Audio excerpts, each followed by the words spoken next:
বন্ধুরা, আপনাদের সবাইকে কুম্ভ রাশির গুরুত্বপূর্ণ অনুষ্ঠানে স্বাগতম। পরবর্তী 24 ঘন্টায় সতর্ক থাকুন। আজ রাতে 2:40 তোমাদের জীবনে সোনার ওপর সোহাগা ঘটতে যাচ্ছে। সবাই বলবে, এ কি ভাগ্য পেল এবার। বন্ধুরা, তোমাদের জীবনে একটা বিশাল পরিবর্তন আসবে, আর সেই পরিবর্তনের সঙ্গে তোমাদের জীবনে যে সুখ আসবে তা তোমাদের জীবনকে আরো উজ্জ্বল করে দেবে। তবে এবার একটু খেয়াল রেখো, মানুষের ঈর্ষার চোখও তোমাদের উপর পড়তে পারে।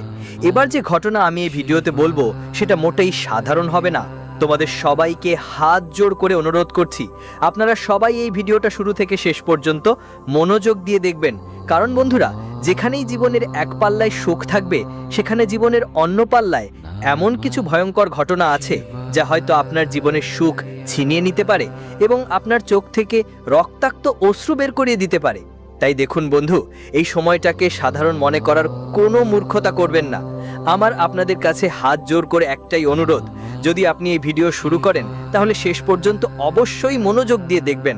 কারণ এক এক করে ছোট ছোট সতর্কতাগুলো আমি এই ভিডিওটাতে আপনাদের জানাবো। তাই বন্ধুরা, পুরো ভিডিওটা শেষ পর্যন্ত দেখতেই হবে। আগে সবাই এই ছোট্ট ভিডিওটা লাইক করে দিও, আর কমেন্ট বক্সে যদি তোমাদের জীবনে কোনো সমস্যা থাকে বা কোনো প্রশ্ন থাকে তাহলে অবশ্যই কমেন্টে জিজ্ঞেস করো, আর জয় মাতাদি লিখে দিতে ভুলিও না। এখন বন্ধুরা দেখো, যখন এই সময় শুরু হবে প্রথমে তোমাদের সব কিছু ভালো লাগবে, কিন্তু ধীরে ধীরে সময়ের সঙ্গে কিছু বাস্তবতা, কিছু সত্যতা বের হয়ে আসবে তোমাদের সামনে। আমি বলে দিচ্ছি বন্ধুরা, তারা বলে সত্যতা হলো সেই আয়না যা সবাই দেখতে চায় না। কিন্তু যখন জীবনের কথা আসে তখন কড়াভাবে সত্য থেকে পালানো নয়, বরং তার মোকাবিলা করাই জরুরি। তো এই মাধ্যমেই বন্ধুদের সামনে ভবিষ্যতে অনেক সত্য আসবে। আমি আপনাদের এমন কিছু কথা বলবো যা শুধু গ্রহ নক্ষত্রের কথা বলবে না, বরং আপনার জীবনে আসা সেই সত্যের স্তরগুলো উন্মোচন করবে যা হয়তো আপনি আজ পর্যন্ত উপেক্ষা করে এসেছেন। দেখুন বন্ধু, স্তরগুলো খুলতে খুলতে জীবনের সমস্যার সামনে আসবে এবং সব রহস্যই আপনার জীবনে অনেক গুরুত্ব রাখবে। খেয়াল রাখবেন যে এই সময় প্রতিটি রেখার পেছনে লুকিয়ে থাকে একটা গভীর ঘটনা, আর প্রতিটি শব্দের পেছনে গড়ে ওঠে বছরের পুরনো কর্মফল। বন্ধু, এটা শুধু ভবিষ্যৎ দেখানো নয়, আত্মজ্ঞানের সাথেও জড়িত। বলি, সবচেয়ে বড় গ্রহ পরিবর্তন ঘটে শনি আর রাহুর মাঝে 20 যোগ তৈরি হলে। এবার স্পষ্ট ইঙ্গিত দিচ্ছে যে যেই মানুষটাকে তুমি নিজের মতো ভাবতো আর নিজের সব কথা বলো, সেই মানুষটাই তোমার সবচেয়ে বড় গোপন কথা বাইরে ফাঁস করে দেবে। অর্থাৎ যেই মানুষের ওপর তুমি অনেক বেশি ভরসা করেছিলে, যাকে তুমি অন্তর থেকে নিজের মনে করেছিলে, যার ওপর তুমি নিজের থেকে বেশি বিশ্বাস করতেন, মানুষদের বলতে পারতেন না এইটাই আমার সত্যিকারের মানুষ, এইটাই আমার জীবনের সবচেয়ে অমূল্য হীরা, কিন্তু সেই হীরাই আপনার জন্য বড় সমস্যা তৈরি করে দেবে। তাই বন্ধুরা, আগামী সময় খেয়াল রাখবেন, কারোর ওপর অযথা বিশ্বাস করার ভুল মোটেও করবেন না। আর বন্ধুদের জানিয়ে দিই, শনু আপনার অতীত কর্মের ফল দেয়। যদি কখনো জীবনে কোনো সত্যিকারের মানুষকে অবহেলা করে থাকেন, তার অনুভূতির সাথে খেলেছেন, তাহলে এখন সেই সব ফিরিয়ে দেওয়ার সময় এসেছে। এজন্য আপনার কাজে ষড়যন্ত্র আপনার সামনে আসবে। বন্ধু, আপনার আশেপাশের যাদের মধ্যে একজন এমন আছে যে শুধু নিজের স্বার্থের জন্য আপনার কাছে থাকে। এখন প্রশ্ন হলো, সেই ব্যক্তিকে সময়ের সাথে সাথে আপনি নিজেই সেটা বুঝতে পারবেন, আর তখনই তাকে নিজের জীবনের থেকে দূরে সরিয়ে দিতে হবে। এই গ্রহযোগ বন্ধুদের সেই আসল মুখটা খুলে দেবে, এবং যখন সত্যিটা সামনে আসবে তখন বিশ্বাস করতে কষ্ট হবে। অর্থাৎ এবার শনি আর রাহু গ্রহ পরিবর্তন এনেছে, কিন্তু সেই পরিবর্তনের সঙ্গে অনেক সত্যিও সামনে এসেছে। আপনার কোনো ঘনিষ্ঠ বন্ধু, ভাই বোন হয়তো আপনার মোবাইল ব্যাগও ছাড়াই দেখে ফেলে এবং আপনার কোনো ব্যক্তিগত কথা বাইরে ফেলে দিতে পারে, যার কারণে মেলা হবে কার? আপনার হবে। আপনার মোবাইলেই পাসওয়ার্ড দিয়ে রাখবেন, কাউকে মোবাইল হাতে দেবেন না। দেখুন বন্ধু, খুব কম সময়ের মধ্যেই আপনার অফিস বা আত্মীয়স্বজনের মাঝে সেটা তিরস্কারের কারণ হয়ে দাঁড়ায়। আর যখন তিরস্কার হয় তখন জীবনেই সেই তিরস্কার সহ্য করা মানুষটা দুর্বল হয়ে পড়ে। কিন্তু মানুষ তো মানুষই, কিছু না কিছু তো বলেই। হ্যাঁ বন্ধু, এখন এই সময়ে প্রতারণা হতে পারে, এবং সেই প্রতারণা হয়তো আপনার জীবনসঙ্গীই করতে পারে। বন্ধু, খেয়াল রাখবেন যেন আপনার জীবনসঙ্গীর প্রতি আপনার নজর থাকে। এমনভাবে ধোঁকা পাবে যে বুঝতেই পারবে না জীবনে আসলে কি ঘটছে। তোমার নিজের জীবন সঙ্গী, যার সঙ্গে তুমি 7 জন্মের 7 ফেরা নিয়েছিলে, সেই মানুষটা তোমার জন্য মনের মধ্যে মিথ্যা আর ছলকপট ভরিয়ে তোমার কাছে আসতে পারে? যারা প্রেমে আছে, বিয়ের প্রস্তুতি নিচ্ছে বা কাউকে জীবনসঙ্গী মনে করে এগোচ্ছে, বন্ধুরা, এই গৃহ অবস্থান ইঙ্গিত দেয় যে খুব শিগগিরই এমন একটা মোড় আসবে যেখানে সেই মানুষটা তোমাকে ছেড়ে যাবে বা জোর করেই একটা অজুহাত এনে অদৃশ্য হয়ে যাবে। কারণ আজকের কলিযুগে সম্পর্কের সত্যিটাই এমন। তুমি এখানে কারো সঙ্গে ভালোবাসা করে দেখো, কারোর জন্য পুরোপুরি আত্মসমর্পণ করে দেখো। প্রথমেই সেই মানুষ তোমার সুযোগ নেবে আর প্রথমেই তোমাকে নিচে নামানোর চেষ্টা করবে। কারণ বন্ধুরা, আজকাল ভালোবাসার মতো কিছু আর নেই। মানুষ আজকাল শুধু নিজের স্বার্থের জন্য সম্পর্ক ধরে রাখে। কারো তোমার দরকার পড়বে, সে তোমার সঙ্গে থাকবে, সুযোগ নিয়ে চলে যাবে আর তোমার জীবন থেকে হারিয়ে যাবে। এটাই আজকের যুগের ভালোবাসা। আগে ভালোবাসা এমন হতো যে একবার যাকে ভালোবাসো সারা জীবন তার সঙ্গে থাকো, জীবিকা চালাতাম। কিন্তু আজকাল একটাকে ধরে আর একটাকে ছেড়ে তৃতীয়টাকে ধরে, এটা প্রেম না, এটা শুধু কামবাসনা তৃষ্ণা মেটানোর জন্য ধোঁকা। আমি তোমাদের হাত জোর করে অনুরোধ করছি, যদি তুমি কাউকে ভালোবাসো তাহলে সেই ভালোবাসাকে বিয়ে পর্যন্ত নিয়ে যাবার সাহস রাখা খুবই জরুরি। আর তোমাদের মধ্যে সেই সাহস আছে, তোমাদের মধ্যে সেই যোগ্যতাও আছে। বন্ধুরা, আমি তোমাদের সবাইকে জানিয়ে দিই, এই মুহূর্তে তোমরা তোমাদের আগের জন্মগুলোর ফলও পাচ্ছ। অর্থাৎ তোমরা তোমাদের আগের জীবনে যেসব কর্ম করেছিলে, যেসব পাপ ভোগ করেছিলে, তা আবার ফিরে আসতে পারে। বন্ধুরা, আজ সেই আত্মা অন্য রূপে ফিরে এসে আপনাদের ঠকাতে এসেছে, অসম্পূর্ণ রেখে যেতে এসেছে। এবং বলছি যে এই সময় যতটা সম্ভব আপনার প্রিয় মানুষদের সাথে বেশি সময় কাটানোর চেষ্টা করুন। আর বন্ধুরা দেখুন, এই সময়ে আপনার উপর বৃহস্পতি অনেক ভালো শুভ প্রভাব ফেলবে। বৃহস্পতি 3 জিনিসের সাথে সম্পর্কিত: ধন, সম্মান আর গুরুত্বর এবং এগুলোর প্রতীক।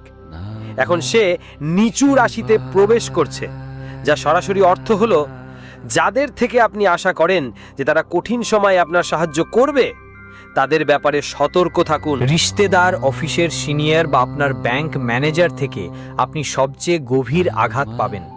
এখন দেখুন বন্ধু, আপনি আঘাত খেয়ে হলেও যদি সেই মানুষ হন যিনি পরিবর্তন হন না, তাহলে এই সময় আপনাকে নিজেকে বদলানোর চেষ্টা করতে হবে। দেখুন বন্ধু, পরিস্থিতি বদলানো না পারলেও কোনো সমস্যা নেই, কিন্তু নিজের মধ্যে পরিবর্তন আনার ক্ষমতা আপনার আছে, তাই নিজের মধ্যে পরিবর্তন আনার চেষ্টা করুন। আর এক কথা বলি বন্ধু, অতীতে যা হয়েছে তা ভুলে যান, এবং কেতু যা গোপনীয়তা আর লুকানো তথ্যের প্রতীক, আপনাকে ছোট থেকে বড় করা হয়েছে, তো আপনার কর্তব্য হয় যে আপনি তাদের বৃদ্ধ বয়সে আপনার জীবনটা সবকিছু উৎসর্গ করে দিন। দেখুন বন্ধু, ভাইদের সঙ্গে খুব ভালোবাসায় ব্যবহার করুন, ভাইদের জন্য সব সময় দাঁড়ান। কারণ বলা হয় যে একটা ছাদের নিচে ভাইরা ভালোবাসায় থাকলে সেই ঘর কখনো ভাঙে না, সেই ছাদ কখনো নড়বড়ে হয় না। কারণ একটা ছাদের নিচে ভাইরা ভাইয়ের সঙ্গে ভালোবাসায় থাকে, তারা ওই ঘরের ভিত্তি হয়, যারা কখনো ঘরটা পড়তে দেয় না, না ভাঙতে দেয়।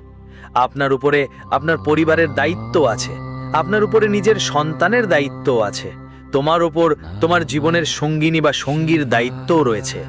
দেখো, দায়িত্বই জীবনের আসল শিক্ষা, কারণ দায়িত্ব আমাদের অনেক কিছু শিখায়। আর বন্ধু, তোমাদের সবাইকে জানিয়ে রাখি, যদি প্রতিটি কঠিন মুহূর্তের পেছনে একটা গভীর পাঠ থাকে যা আমাদের অনেক কিছু শিখায়, তাহলে তা থেকে আমাদের শেখা উচিত, তার থেকে পালানো উচিত না। এই সময় তোমার জীবনে কিছু কঠিন সময় আসবে, আর সেই কঠিন সময়গুলো তোমাকে অনেক কিছু শিখিয়ে যাবে।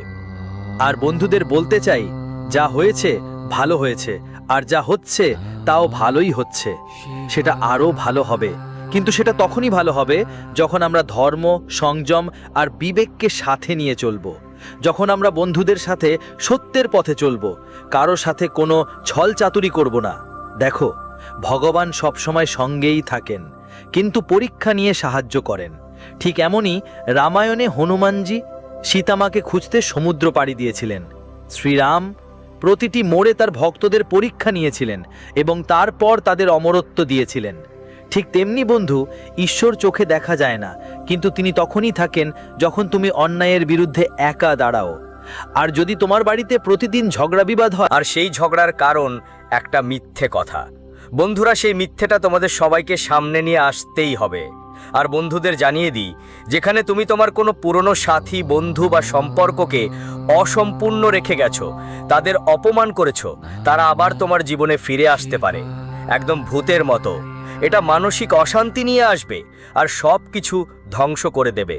তাই বন্ধুদের, যদি তোমার সম্পর্ক চালিয়ে যাবার কোনো ইচ্ছা না থাকে, তাহলে কারো সঙ্গে মিথ্যে আশ্বাস দিয়ে তার জীবনের সঙ্গে নিজেকে বেঁধে ফেলো না, বা তাকে তোমার জীবনের সঙ্গে বাঁধো না। কারণ এটা কর্মের সরল হিসাবটা এমন যে যখন সেটা ফিরে আসে তখন অনেক বাজে অবস্থা তৈরি করে। বন্ধুরা, খেয়াল রেখো, যখন তুমি নিজের দিকে তাকাতে চাও না, তখন বাইরের দুনিয়া তোমাকে আয়না দেখায়, আর সে আয়নাই তোমাকে দোষারোপের মুখে দাঁড় করায়। অর্থাৎ বন্ধুরা, আগে নিজের ভেতরটা ভালো করে দেখো, নিজের কোথায় কমতি আছে। অন্যদের খামতি দেখানোর আগে নিজেকে ঝলকে দেখো। আর বলতেই হয়, কিছু মানুষ তোমার উপর ভুল অভিযোগও করতে পারে। তোমার সেই খুব সৎ বন্ধু যার সাথে গভীর বন্ধুত্ব ছিল, তার সম্পর্ক টুকরো টুকরো হতে পারে। আর সে এমন কিছু বলতে পারে, তোমার কারণে আমার সম্পর্ক টুটে যাচ্ছে, পরিবারে তিরস্কার তোমার জন্যই, মা বাবাকে কষ্ট দিয়েছো, অফিসে আমাকে বলেছে তোমার সঙ্গে টিম ওয়ার্ক ঠিকঠাক হয় না। এভাবেই বন্ধুদের মধ্যে তোমার ওপর কিছু ভুল অভিযোগ উঠতে পারে। কেন? কারণ গুরু ও শনি মিলিয়ে সময় এসছে নিজের আত্মসমালোচনা করার। আর তোমার কুণ্ডলিতে এখন গুরু আর শনি দুটোই একসঙ্গে আছে। বারবার ভাববে ভুলটা কোথায় হয়েছে, সত্যিই কি আমি ভুল ছিলাম? উত্তর হবে হ্যাঁ, তোমারই ভুল ছিল। এই সত্য মেনে নেওয়া খুব কঠিন হবে, কিন্তু দেখো, সত্যিটা এইটাই। এখন দেখো, গ্রহগুলোর চাল জীবনে অনেক কিছুই বদলে দেয়। সহজও করে দেয়। এমন নয় যে জীবনে সব কিছুই কঠিন হয়, কিছু কিছু জিনিস আমাদের সহজেই মনে হতে শুরু করে যখন আমরা সেই জিনিসগুলো মেনে নিতে শুরু করি। তো বন্ধু, জীবনে যদি মেনে নেওয়ার ইচ্ছা থাকে, তাহলে প্রথমেই নিজের ভুলগুলো মেনে নাও। কারণ যে মানুষ নিজের ভুল স্বীকার করে নেয়, সেই মানুষ সবচেয়ে সুখী থাকে। আর মাথায় রাখবে, দেখো বন্ধু, এই সময় তোমাকে তোমার জীবনকে একটা অনেক দীর্ঘ যাত্রায় নিয়ে যেতে হবে। আর বলে বন্ধু, যখন জীবনে দীর্ঘ যাত্রা থাকবে, তখন পরিকল্পিত সাক্ষাৎকারগুলো জরুরি। আমরা অনেক মানুষের সঙ্গে দেখা করব, কেউ আমাদের শেখাবে, কেউ আমাদের থেকে শিখবে। কিন্তু ভালো হবে যে বন্ধুরা, তুমি নিজের মন শান্ত ও ধীরস্থির রাখার চেষ্টা করো। দেখো বন্ধু, টাকা হাতের ময়লা বলে, এটা আমরা ছোটবেলা থেকে শুনে আসছি, পড়ে আসছি, আর বলছি যে টাকা এমন একটা জিনিস যা মানুষকে অনেক উপরে নিয়ে যেতে পারে, আবার অনেক নিচেও নামিয়ে দিতে পারে। তাই মানুষের কাছে টাকা এসে গেল, যদি সে স্থির থাকে, তাহলে সে সবচেয়ে চতুর মানুষ এবং সবচেয়ে বুদ্ধিমান মানুষ। দেখো, টাকাকে নিজেকে বেশি গর্ব করতে হবে না, কারণ মনে রাখবেন, টাকা তো একদিন ম্যাগাজিনের মতো উধাও হয়ে যাবে। কেন? কারণ লক্ষ্মী চঞ্চল, কখনো এক জায়গায় এক হাতে এক তাকিতে থিতু হয় না, গলায়ও টিকে না। তাই বন্ধুদের, অহংকার একদমই করতে দেওয়া যাবে না। দেখুন, টাকা আয় করা খুবই ভালো ব্যাপার, কারণ আজকের দিনে টাকার চেয়ে বড় কিছু নেই। কিন্তু অহংকার একদমই নিজের মধ্যে ঢুকতে দেওয়া যাবে না। অহংকার থেকে দূরে থাকুন এবং যতটা সম্ভব নিজের মন শান্ত রাখার চেষ্টা করবেন রাখতে। বন্ধুদের, আপনি সামাজিক কাজকর্ম আর রাজনৈতিক কাজকর্মে খুবই সক্রিয় থাকবেন, আর থাকাটাও উচিত। কেন? কারণ আমরা যখন চারজনের সাথে যাই, তখন ওই চারজন আমাদের প্রশংসা করবে। আর যদি ওদের কাছ থেকে কিছু শেখার সুযোগ পাই, তাহলে তো দারুণ হবে। বন্ধুরা, যদি এই সময়ে কোথাও টাকা বিনিয়োগ করে থাকেন, তো আজকাল টাকা বিনিয়োগ সবাই পছন্দ করে, কিন্তু যখন সেই টাকা দ্বিগুণ হয় না, তখন আমরা ভেঙে পড়ি। তাই দেখুন বন্ধু, অনেক কষ্ট হয়। আর দেখুন, আপনি সম্পর্কগুলো এই সময়টা খুব যত্নের সাথে গড়ে তুলুন, আর সোশ্যাল মিডিয়ায় নিজের সুখের কথা একদম না বলুন। দেখাবাজি একদম করবেন না। আপনার জীবনে কিছু ঘটলেও সেটা খুব গোপনে রাখার চেষ্টা করুন। আজকাল দেখেন তো বন্ধু, কারোর সগাই হলে, কেউ বাচ্চা হলে বা কেউ নতুন কিছু আনলে, আমরা সঙ্গে সঙ্গেই সেটা স্টোরি করে দিই, সেই জিনিসটা সবাইকে শেয়ার করে ফেলি। কিন্তু এটা সবচেয়ে বড় ভুল। বন্ধু, আমরা নিজেরাই নিজেদের পায়ে আসলে অনেকেই পেছনে ছুরিকাঘাত করে। আজকাল দেখুন, ঈর্ষুক আর অপকারকারী মানুষের অভাব নেই। আপনি ভাবছেন আপনার সুখে অন্যরা খুশি হবে, এটা একটা বড় ভুল ধারণা। আজকাল মানুষ অন্যের সুখ দেখে খুশি হয় না, বরং ঈর্ষা করে, এবং এই ঈর্ষায় এমন কথা বলে যে অনেক দুঃখ হয়। তাই বন্ধুরা, সোশ্যাল মিডিয়া থেকে দূরে থাকুন আর কিছু সময় ঈশ্বরের ভক্তিতে কাটান। কারণ এটা শাস্ত্রেও বলা হয়েছে। লিখে রাখা আছে যে ঈশ্বরকে দেওয়া সময় কখনোই বৃথা যায় না। ঈশ্বরকে দেওয়া সময় সব সময় বন্ধু তোমার জীবনে কোথাও না কোথাও অসাধারণভাবে ফিরে আসবে। আর দেখো, এই মুহূর্তে তোমার চুপ থাকাটা দরকার। কম কথা বলো, গভীরভাবে শোনো। যত বেশি কথা বলো তত বেশি গোপন কথা ফাঁস হয়। তাই চুপ থাকার অভ্যাস গড়ে তোলো। যেখানে তোমার কদর হচ্ছে না, যেখানে তোমাকে বোঝা হচ্ছে না, সেখানে খুব শান্ত থাকো। কারো সামনে চুপ থাকা তোমার জন্য কঠিন হতে পারে, কারণ তুমি এমন একজন মানুষ যিনি সবাইকে খুব ভালোভাবে সামলে নিতে পারো। কথাবার্তায় পারদর্শী মানুষ তুমি। আপনাকে মানুষদের সাথে কথা বলা খুব ভালো লাগে। আপনাকে মানুষের সামনে নিজের প্রশংসা করা খুব ভালো লাগে। তাই আপনার পরিবর্তন বন্ধু এই সময় অনেককে চুমু দিতে পারে এবং বলে দেয় যে সকালে তাড়াতাড়ি উঠো এবং চাঁদকে জল অর্পণ করুন। চাঁদকে, হ্যাঁ বন্ধু, আপনি ঠিক শুনেছেন, সকালে তাড়াতাড়ি উঠে যদি চাঁদ দেখা যায় তাহলে চাঁদ মাকে জল অবশ্যই দিন, কারণ এতে আবেগগুলো ভারসাম্য রক্ষা পাবে। কারণ দেখুন, পুরো খেলা কিন্তু আবেগের ওপরই নির্ভর করে। আজ আমরা যদি কোনো কিছুতে মগ্ন হয়ে পড়ি তাহলে সেই জিনিস আবেগকে নিজের দিকে টেনে নেয়। যদি কোনো নরম দুঃখের অনুভূতি থাকে তখন মন খুবই পুড়ে যায়, আর সুখের অনুভূতি থাকলে মন অনেক খুশি থাকে। কিন্তু যদি উভয় পরিস্থিতিতেই মন শান্ত থাকে, স্থির থাকে, একরকম থাকে, তাহলে সেই মন খুবই পবিত্র হয়। তোমার পুরনো সম্পর্কগুলোর জন্য ক্ষমা চাও, যদিও সেই মানুষটা এখন জীবনে না থাকুক, কারণ ক্ষমা মানসিক বাঁধন খুলে দেয়। ক্ষমা আমাদের ভেতরের আত্মাকে পবিত্র করে। বন্ধুরা, ক্ষমা চাওয়া খুবই জরুরি, সেটা নিজের সম্পর্ক হোক, অন্য কারো হোক বা অচেনা কারো হোক। যদি সামনে থাকা মানুষটা মাথা না নয় তাহলে তুমি নও, কারণ এতে আপনার মন শান্তি পাবে।